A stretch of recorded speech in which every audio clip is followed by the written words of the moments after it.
علامہ اقبال اور مرزا غالب کے حوالے سے ایک موازنہ کیا جاتا ہے کہ مرزا غالب کی سمجھ ہمیں بہت بعد میں آتی ہے، یعنی جب عمر کے ہم پچھلے پڑاؤ میں ہوتے ہیں، جبکہ علامہ اقبال کو ہم 16 سال کی عمر میں بھی سمجھ سکتے ہیں۔ اس سے بظاہر نقص جو ہے وہ سننے والوں کا بتایا جاتا ہے، لیکن در حقیقت اس کا تصویر کا دوسرا رخ بھی ہے۔ علامہ اقبال بیانیہ شاعر ہیں، یعنی وہ جو بیان کرنا چاہتے ہیں فوری طور پہ وہ بیان کر دیتے ہیں، جبکہ مرزا غالب اپنے اشعار کے اندر تجسس رکھتے ہیں اور تجسس کے بعد پھر جو ہے کسی بات کو بیان کرتے ہیں۔ یہ عموماً کہانی میں تو یہ عام ہے،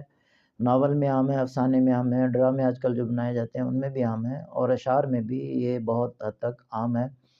اس کی مثال ہم سادہ سی یوں سمجھیں کہ مثال کے طور پہ ایک دیوار کے پیچھے بچے کو کہیں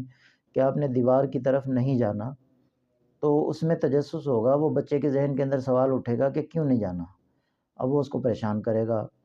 اور اس کے ذہن کے اندر وہ ایک تجسس پیدا کرے گا۔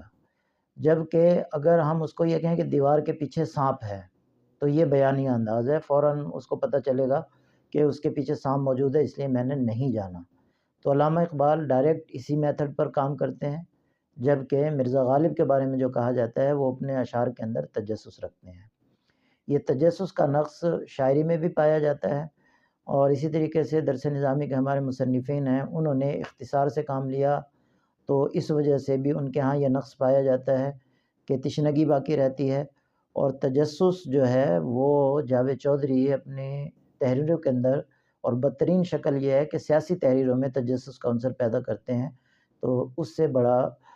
قاری جو ہے وہ بظاہر تو لگتا ہے کہ وہ اس کو آخر تک لے کے جا رہے ہیں، لیکن ان سے قاری مایوس بھی ہوتا ہے کہ سیاست میں تجسس نہیں بلکہ تجزیہ درکار ہوتا ہے۔